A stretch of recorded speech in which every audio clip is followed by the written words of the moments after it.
네, 안녕하세요. 축구생각입니다. 주말에 있는 축구 승무패 토토 최종패 공유 드리도록 하겠습니다. 제가 평균적으로 8개에서 10개가 적중이 되기 때문에 그 점 참고해 주시면 좋을 것 같고요. 그리고 멤버십 관련해서는 제 베팅력이라든지 아니면 단톡방 참여를 희망하고 싶으신 분들만 멤버십에 가입을 해주시면 좋을 것 같습니다. 지난 주말에는 결과가 좀 굉장히 좋지 않았었는데, 좀 이변이 좀 많이 나오면서 완전히 예상 못한 결과들이 좀 나오면서 이제 또 주중 경기에 2월이 됐었죠. 그래서 2월 된 경기에 대한 픽은 제가 영상은 따로 없었고 멤버십 분들에게만 공유를 드렸었는데 그것도 이제 9개가 적중이 되면서 등수에는 당첨이 되지 못했습니다. 이번 회차는 2월이 된 회차는 아니라서 관심도가 높진 않을 텐데 그래도 리그 경기이기 때문에 제가 준비해온 픽들 공유 드리도록 하겠습니다. 첫 번째는 이제 브랜드퍼드 대 레스터의 경기고요. 브랜드퍼드는 11위, 레스터는 16위에 위치하고 있습니다. 두 팀 맞대결에서는 레스터가 더 좋았었던 전적을 보여주고 있고 2연속 무승부를 하고 있습니다. 흐름은 브랜드퍼드가 더 좋긴 한데 사실 레스터는 최근에도 흐름이 좋지 않은 상황이고 브랜드퍼드 같은 경우에는 좀 기복적인 부분들이 좀 있는 그런 결과들을 주로 보여주고 있습니다. 그건 아무래도 득점적인 부분들은 분명히 좋은 팀이지만 수비적으로도 좀 흔들리는 부분들이 분명히 있는 팀은 맞다라고 생각을 합니다. 다만 뭐 레스터가 지금 흐름도 좋지 않고 그리고 레스터도 마찬가지로 브랜트퍼드보다 더 수비가 불안한 부분들이 있는 팀이라서 지금 브랜드퍼드의 경기력이 홈에서는 좀 좋은 모습들을 많이 보여주고 있고 경기력이 좀 좋고 그리고 득점력도 저는 좋다라고 생각을 해서 레스터의 수비 정도는 충분히 뚫어낼 가능성이 있다라고 보고 있습니다. 그리고 저는 이 두 팀의 스타일상 승패 방향에 좀 가까운 경기지 않을까라는 생각을 좀 가지고 있어서 이 경기는 브랜드퍼드의 단통 승만 가져가 보도록 하겠습니다. 자, 이번 경기입니다. 크리스탈 팰리스 대 뉴캐슬의 경기고요. 크리스탈 팰리스는 19위, 뉴캐슬은 12위에 위치하고 있습니다. 두 팀 맞대결에서의 뭐 특이사항은 없고요. 흐름은 뉴캐슬이 근소하게 앞서긴 하는데 지금 뉴캐슬이 또 연승을 하다가 또 지난 경기 때 부러졌습니다. 웨스트햄 상대로 홈에서 패배를 했는데 경기력이 그렇게 나쁘진 않았어요. 근데 뭐이 상대였던 웨스트햄의 역습 한 방과 이 세트피스 한 방이 무너졌었던 뉴캐슬이고 득점적인 부분들이 좀 터져주지 않으면서 찬스는 분명히 있었는데 그것이 득점으로 연결되지 않았었던 부분들이 컸죠. 근데 뭐 최근에 뉴캐슬을 보면 이번 시즌 특히나 좀 득점에 대한 부분들이 좀 많이 고민을 가지고 있는 팀일 것 같아요. 근데 뭐 크리스탈 팰리스는 진행 경기 때 이제 아스톤 빌라 상대로 어, 이 원정에서 무승부를 만들어내면서 이변을 만들어냈는데 여전히 역습에서의 뭐 날카로운 부분들은 좀 있는 것 같아요. 그리고 수비적인 부분들도 확실히 좀 이렇게 막 엄청나게 불안하다라는 느낌이 들지는 않습니다. 공간적인 부분은 분명히 있긴 한데 저는 그래서 이 경기 무승부에 대해서 좀 고민을 많이 했습니다. 지금 뉴캐슬의 상황이 그렇게 득점력이 그렇게 좋지 않은 상황이고 크리스탈 팰리스도 분명히 역습 한 방도 있는 팀이고 수비적으로 엄청나게 불안한 팀은 아니기 때문에 무승부에 대해서 좀 고민을 많이 했었는데 생각보다 뉴캐슬의 배당이 좀 낮게 책정이 됐고 그리고 이 크리스탈 팰리스가 지금 홈에서는 분명히 좀 끈끈한 부분들을 보여주는 팀이긴 하지만 상대가 좀 이렇게 공격적인 부분에서의 부분들이라든지 아니면 세트피스에서의 좀 좋은 부분들 그리고 측면에서의 좀 좋은 부분들이 있는 이런 좀 상대적으로 강팀 상대로 최근에는 저는 도깨비적인 모습들을 보여주고 있진 못하다라고 생각을 하고 있습니다. 그래서 저는 이 경기는 그러한 이 배당적인 부분과 그리고 최근에 이런 경기적인 부분을 통해서 봤을 때는 뉴캐슬이 저는 더 좋아 보인다라고 말씀을 드리고 싶습니다. 저는 크리스탈 팰리스의 단통 패를 가져가 보도록 하겠습니다. 3번은 이제 노팅엄 대 이스위치의 경기고요. 노팅엄은 7위, 입스위치는 18위에 위치하고 있습니다. 제가 입스위치 경기를 좀 계속 좀 많이 틀리는 것 같아요. 뭐 맞추는 부분들도 분명히 있지만 입스위치 경기 때 맞출 때는 좀 폴더를 여러 개 가져갔을 때 입스위치의 이변을 보면은 입스위치가 지는 그런 정배가 나오고 입스위치의 이제 이제 상대팀의 정배죠. 입스위치의 패배를 보면은 좀 이변이 나올 때가 좀 있습니다. 근데 지금 어쨌든 이 두 팀의 차이는 분명히 크다라고 생각을 합니다. 노팅엄이 이번 시즌 보여주는 모습들은 항상 제가 좋은 모습들을 보여주고 있다라고 말씀을 드리는데 최근에 두 경기 동안 연패를 하고 있습니다. 근데 상대가 아스날과 뉴캐슬이었죠. 확실히 노팅엄은 강팀 상대로는 좀 이 주원 싸움이나 힘 싸움에서 밀리는 부분들이 분명히 강한 팀인데 약팀들은 굉장히 잘 잡아내고 본인들만의 경기로 완전히 압도하는 경기가 많습니다. 그래서 저는 입스위치와의 경기 때도 그러한 가능성이 저는 좀 크다라고 보고 있어서 이 경기는 좀 이변 없이 노팅엄의 단통 승만 가져가 보도록 하겠습니다. 4번 경기입니다. 울버햄튼 대 본머스의 경기고요. 울버햄튼은 17위, 본머스는 13위에 위치하고 있습니다. 두 팀 맞대결에서의 뭐 특이사항은 울버햄튼이 홈에서는 2연패를 하고 있다라는 점이 있겠고요. 울버햄튼이 지금 흐름은 본머스에 밀리긴 하지만 최근 흐름만 놓고 보면은 지금 울버햄튼은 2연승을 하고 있고 본머스는 2연패를 하고 있습니다. 한마디로 이 울버햄튼이 지금 분위기 반전에 좀 성공을 했습니다. 뭐 시즌 초반에는 굉장히 좀 답답한 부분들도 보여주면서 완전히 좀 강등이 걱정이 됐었던 팀인데 물론 여전히 강등권 위치긴 하지만 두 경기에서 승리한 부분들은 분명히 크다라고 보고 있습니다. 또 이 울버햄튼의 득점력이 좀 최근에 좀 살아났다라는 점은 저는 경기력이 그렇게 좋다라고 느껴지진 않지만 어쨌든 득점에서의 부분들이 최근 경기들에서의 좀 많이 나오고 있는 부분들이 분명히 있어서 그거는 울버햄튼에게 있어서는 최근 모습들에서는 긍정적이다라고 생각을 하고 있습니다. 저는 처음에는 본머스만 좀 생각을 했어요. 왜냐면 본머스가 연패를 하고 있긴 하지만 울버햄튼보다는 저는 경기력이 좋다라고 분명히 생각을 했는데 최근에 울버햄튼의 득점 페이스만 놓고 본다면 저는 이 본머스도 이 수비적으로 불안한 부분들을 분명히 보여주는 팀이고 최근의 흐름이 그렇게 좋은 상황은 아니기 때문에 무승부에도 분명히 만족할 가능성이 크다라고 생각을 하고 있습니다. 더군다나 원정에서의 경기이기도 해서 그래서 저는 이 경기는 좀 무승부를 가져가 보도록 하겠습니다. 자, 5번은 알라베스 대 레가네스의 경기인데요. 이 경기는 알라베스가 역습에서의 좋은 부분들은 분명히 있는 팀이긴 한데 두 팀의 순위적인 차이도 있고 경기력의 차이도 사실 레가네스가 저는 더 좋다라고 느끼고 있습니다. 근데도 불구하고 알라베스에게 정배당을 준 부분들은 좀 이 경기는 조심할 필요성이 있다라고 생각을 했고 저는 개인적으로 레가네스 쪽이 조금 더 좋아 보인다라고 생각을 했는데 4.60의 배당을 줄 만큼의 이 두 팀의 차이가 있나라고 생각을 해봤을 때는 저는 그러한 부분까지는 아닐 거라고 생각을 합니다. 그래서 그러한 이런 전체적인 모습들을 놓고 보면 경기력은 레가네스지만 이 배당은 좀 너무나도 알라베스를 가져가기 좋게 만들었기 때문에 좀 무승부에 가깝지 않을까라고 생각을 했는데 이제 또 투표율이 무승부가 45%가 가까이 된 무승부 투표율이 나왔습니다. 저는 이 경기는 무승부를 가겠습니다. 이 경기는 좀 고민을 계속 했는데 그래도 이 부분에서는 레가네스가 이 배당에서의 부분들을 봤었을 때는 승리가 나올 가능성이 높진 않다라는 좀 생각을 해서 그렇다면 경기력은 레가네스가 저는 더 앞선다라고 생각을 하고 있기 때문에 무승부를 가져가 보도록 하겠습니다.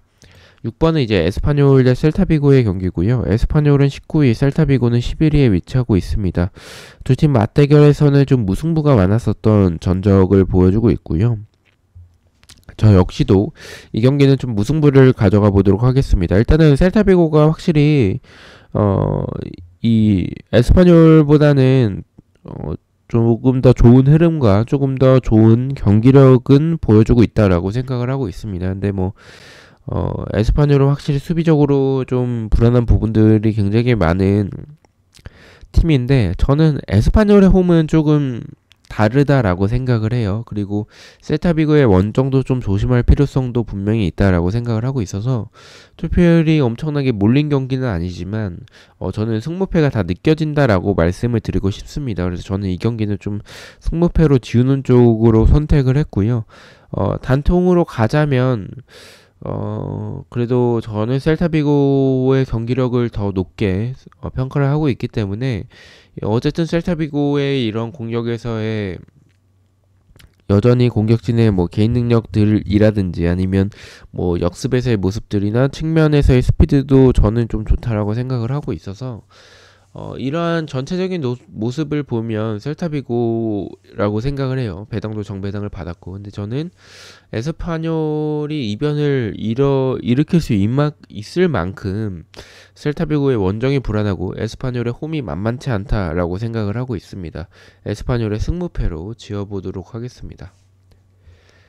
자, 7번 경기는 이제 바야돌리드 대 아틀레티코의 경기고요. 이 경기는 아틀레티코를 가져가겠습니다. 이 경기는 좀 이변이 나올 가능성은 저는 좀 적다라고 생각을 해요. 물론 뭐 유럽 대항전에 대한 피로도는 분명히 있겠지만 바이오돌리드의 상황이 특히나 수비가 너무 좋지 않기 때문에 아틀레티코 쪽을 가져가 보도록 하겠습니다.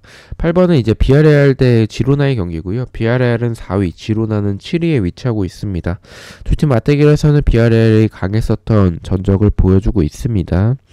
흐름은 뭐 비슷해요. 근데 일단은 뭐 이 비아레알에게 있어서의 조금 더 유리한 점은 홈에서의 경기라는 점과 이 지로나는 유럽 대항전이 있었기 때문에 체력적인 부담이 분명히 클 거라고 보고 있습니다. 또한 이 득점적인 부분에서도 뭐 지난 경기 때 이제 오사수나 원정에서 비아레알이 비기긴 했지만 저는 그 오사수나 원정은 좀 굉장히 좀 어려운 경기라고 생각을 합니다. 그러한 경기를 제외하고는 최근에 연승을 달리고 있는 부분들, 물론 뭐 지로나도 연승을 달리고 있었긴 했지만 두 팀의 경기력 차이에서도 저는 비아레알이 더 좋은 경기력을 보여주고 있다라고 생각을 하고 있고, 더군다나 홈에서의 경기 그리고 유럽 대항전에 대한 그런 피로도에 대한 부분들도 비아레알이 유리하다라고 저는 개인적으로 생각을 하고 있어서 비아레알의 승만 가져가 보도록 하겠습니다.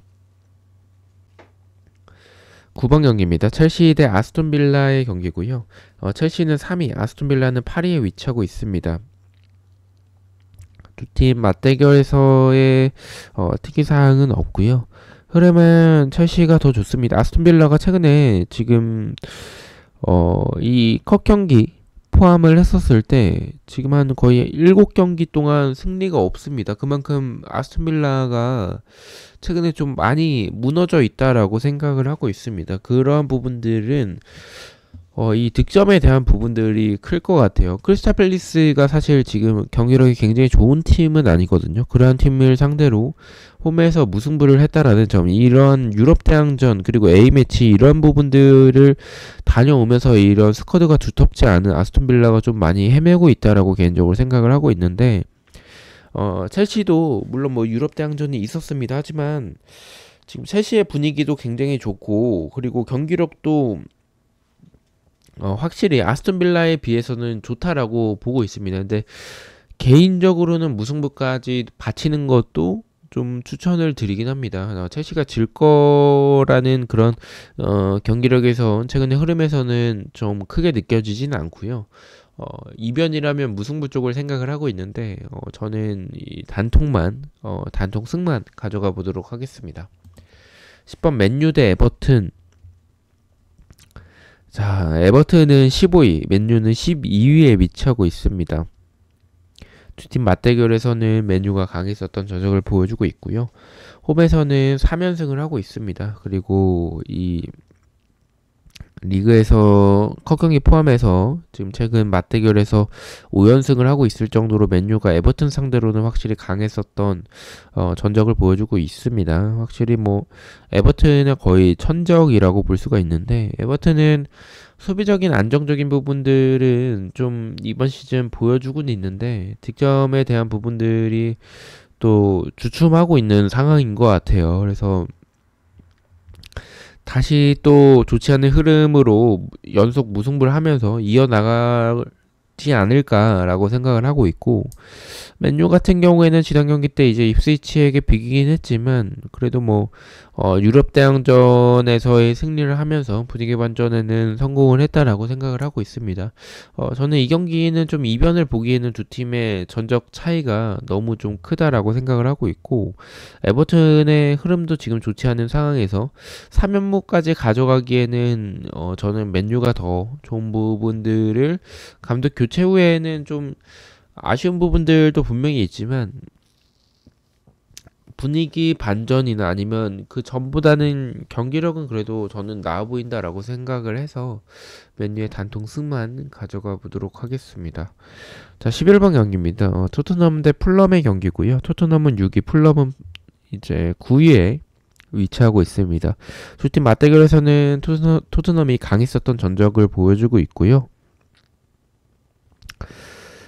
저는 일단은 이 경기는 이 토트넘이 이길 확률이 높을 것 같아요. 뭐 지난 경기 때 이제 맨시티를 잡아냈는데, 또 유럽 대항전에서 로마가 지금 굉장히 좋지 않은 시즌을 보내고 있는데 무승부가 나갔었거든요. 그래서 저는 유럽 대항전에 대한 피로도도 있고 지금 좀 불안한 부분들이 저는 좀 있다라고 생각을 해요. 풀럼이 이 공격적으로 지난 경기 때 이제 울버햄튼에게 대패를 하긴 했는데 경기력의 기복 차이가 너무 심해서 저는 이 두 팀의 경기에서 무승부보다는 좀 승패 방향으로 개인적으로 느끼고 있고요. 저는 승패 방향 중에서를 고르자면 확실히 토트넘이 유리해 보이는 경기라고 생각을 합니다. 상대 전적에서의 이런 압도적인 부분들도 분명히 있고. 근데 저는 이 풀럼에 대한 기대가 좀 높다라고 말씀을 드리고 싶습니다. 이런 토트넘의 이 체력적인 부담과 그리고 수비에서의 부분들, 분명히 불안한 부분들이 있다라고 생각을 하고 있습니다. 맨시티전에서 물론 뭐 승리했지만 그 경기에서의 위기들이 굉장히 많았었다라고 생각을 해요. 득점을 맨시티가 못한 것뿐이지 토트넘이 잘했었던 경기라고 생각하지는 않습니다. 그래서 저는 이 승과 패 둘 다 나올 수 있는 결과라고 생각을 해서 승패 투팩을 가져가 보도록 하겠습니다. 자, 이제 리버풀 대 맨시티인데 저는 이 경기 지우겠습니다. 일단은 맨시티가 연패를 이제 하고 있다가 끊어냈습니다. 주중 경기 때 이제 유럽 대항전에서 무승부가 나오면서 연패를 끊어냈는데, 그 경기가 3대 0으로 이기고 있다가 3대 3으로 비긴 경기인데 얼마나 맨시티가 지금 좋지 않은 흐름을 보여주고 있는지를 보여주는 반증인 것 같아요. 그래서 사실 리버풀을 가져가는 게 정배라고 생각을 합니다. 지금 뭐 리버풀은 레알도 잡아낼 정도로 지금 좋은 모습과의 그런 경기력, 그리고 이번 시즌 우승에 가까운 그런 모습들을 보여주고 있는 상황인데, 저는 개인적으로 맨시티가 지금 뭐 졌었던 경기들을 봤을 때 경기력이 저는 그렇게 나쁘진 않았었다라고 생각을 해요. 뭐 찬스에 대한 부분들도 뭐 홀란드가 득점을 만들어낸 부분들도 분명히 있었지만 그 연결되지 않았었던 부분들도 분명히 있다라고 생각을 하고 있고, 지금 이 무승부에 대한 결과도 나올 수가 있다라고 생각을 하고 있고, 맨시티의 승리도 저는 충분히 나올 수 있는 그런 경기력 자체는, 경기력과 스쿼드는 보유하고 있다라고 생각을 하고 있습니다. 너무 리버풀 쪽으로 오히려 몰리는 게 만약에 이게 완전히 균등하게 분배가 되고 배당도 좀 비슷하게 책정이 됐다면 리버풀을 단통으로 가져갔을 텐데, 이렇게 너무 리버풀 쪽으로 몰린다면 저는 맨시티가 이 정도의 팀은 아니라고 생각을 해서 리버풀의 승부패로 지어보도록 하겠습니다. 13번은 이제 라요 대 빌바오의 경기고요. 라요는 13위, 빌바오는 5위에 위치하고 있습니다. 두 팀 맞대결에서는 빌바오가 강했었던 전적을 보여주고 있고 2연승을 빌바오가 하고 있습니다. 흐름은 빌바오가 확실히 더 좋죠. 라요는 이제 리그에서 2연패를 하고 있는 상황인데 확실히 라요의 팀 색깔은 이 수비에서의 밸런스는 좀 잘 갖춰져 있는 상황이고 이 찬스가 나타났을 때 그것을 여지없이 득점으로 만들어내는 그런 능력들은 굉장히 좀 좋은 팀이라고 생각을 해요. 근데 상대가 빌바오죠. 일단은 원정에서의 빌바오는 제가 매번 말씀드리지만 굉장히 불안한 팀은 맞습니다. 하지만 상대가 라요고 라요가 나쁜 팀은 아니지만 빌바오의 이러한 득점력과 수비 안정적인 부분들을 생각을 했었을 때 라요가 적은 찬스에서도 득점을 만들어낸다지만 빌바오는 그런 부분들을 허용하지 않을 만큼의 수비력을 보여주고 있다라고 생각을 하고 있습니다. 빌바오가 만약에 득점을 하지 못하게 됐었을 때는 0대0의 결과로 무승부까지 또 고려를 해야겠지만 저는 빌바오가 이길 가능성은 더 높다라고 보고 있습니다. 그래서 저는 일단은 빌바오의 승쪽인데 무승부도 말씀드렸다시피 배제할 수 없는 경기라고 생각을 하는 게 빌바오가 유럽 대항전을 치렀기 때문에 체력적인 부담도 분명히 있는 상황이고 원정에서의 경기이기 때문에 무승부에 대한 부분들을 고려를 안 할 수는 없을 것 같다라고 생각을 했습니다. 저는 이제 라요의 무패 투픽을 가져가 보도록 하겠습니다. 자, 마지막 14번 경기입니다. 소시에다드 대 베티스의 경기고요. 소시에다드는 12, 베티스는 9위에 위치하고 있습니다. 두 팀 맞대결에서의 특이사항은 없고요. 무승부가 좀 많았었던 전적을 보여주고 있습니다. 저는 좀 일단 두 팀 다 유럽 대항전을 치렀기 때문에 체력적인 부담은 있습니다. 일단 소시에다드는 유럽 대항전에서 아약스 상대로 승리를 했고 베티스는 이제 원정에서 패배를 했습니다. 그리고 지난 이제 리그 경기에서는 두 팀 다 사이좋게 원정 경기에서 이제 패배를 했고요. 일단 저는 두 팀의 차이는 이 소시에다드는 수비적인 안정적인 부분들을 최근에 계속 보여줬지만 공격에서의 득점들이 터져주지 않으면서 이제 좀 굉장히 좀 고전을 했었던 팀인데 지금은 다시 또 득점력이 살아나고 있는 부분들을 보여주고 있고 베티스는 원래 공격이 좋았었지만 이번 시즌 수비적으로 공격에 대한 부분들은 좀 떨어지고 수비에 대한 부분들은 이제 안정적인 부분들을 변화해 나가고 있었던 상황인데 최근에 다시 또 공격에 비해서 수비가 너무나도 불안해지고 공격이 다시 또 살아나고 있는 모습들을 보여주고 있는 베티스입니다. 그래서 저는 이 경기 이 두 팀 다 좋은 팀이라고 생각을 하고 있고 경기력도 나쁘지 않고 흐름도 비슷한 부분들을 보여주고 있는 좋은 흐름들을 보여주고 있는 두 팀인데 확실히 차이는 좀 있다라고 생각을 해요. 확실히 소시에다드의 지금의 수비에서의 안정적인 부분들과 최근에 좀 올라온 이런 소시에다드의 페이스를 봤었을 때 저는 개인적으로는 이 경기 홈에서의 소시에다드라면 이길 가능성이 더 크고 배당도 낮게 책정된 부분들도 분명히 이유가 있는 경기라고 생각을 하고 있습니다. 소시에다드의 단독 승을 가져가 보도록 하겠습니다. 자, 이렇게 해서 14경기에 대해서 최종픽 공유를 모두 마쳤고요. 저는 또 승무패와 프로토 경기들로 다시 찾아뵙도록 하겠습니다. 시청해주셔서 너무나도 감사드리고 구독과 좋아요 너무나도 감사합니다. 감사합니다.